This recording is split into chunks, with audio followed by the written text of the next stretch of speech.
Alright, so today I've got something really cool to show you guys, especially if you grew up with the Super Nintendo or you're just obsessed with classic RPGs like I am. This is volume 1 of the definitive book of SNES RPGs written by Moses Norton.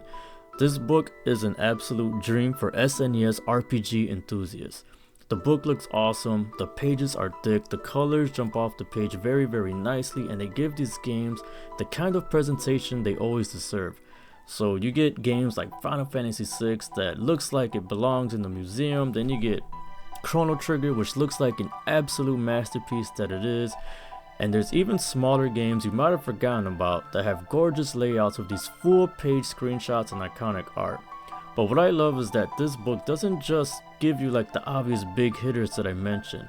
You also got the not so well known games like Brainlord, Nindo, and Arcana. Games a lot of us never touched because they were impossible to find, or because when you went to go run a game at Blockbuster they just didn't have it. So this book's gonna cover over 22 RPGs that all start with the letters A to K. Eventually there's gonna be a volume 2 in the future that covers all of the remaining RPGs. What makes this book really awesome though is just the way that it tells the story behind these games. There's a lot of sections that talk about what made the game special, why it mattered, and how it fit into what was happening into gaming at that time. And it's written in a way that doesn't feel dry or overly analytical.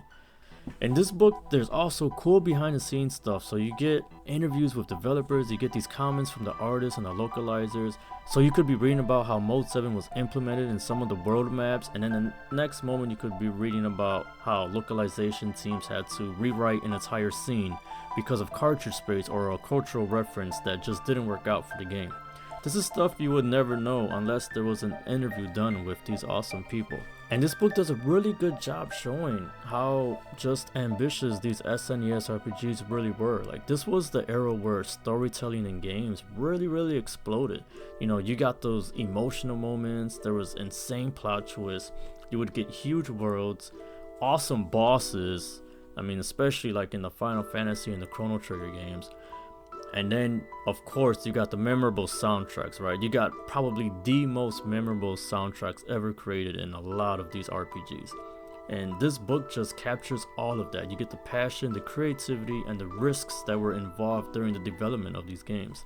So even if you're new to SNES RPGs, this book can kind of work like a guide for you. You know, you can flip a page and then you'll see a game and you'll be like, alright, this looks awesome, I want to try it. And I think that's what makes this book great. It's part art book, it's a history lesson, and it's a nice trip down memory lane. So if you're just someone that likes the Super Nintendo, or you love retro RPGs, or you just maybe want something that you can put on your display shelf in your basement or in your room or something, this book is absolutely worth it. But that's enough of my ranting for now. Let's take a closer look at all of the SNES RPGs that are featured in this book. Hope you guys enjoy.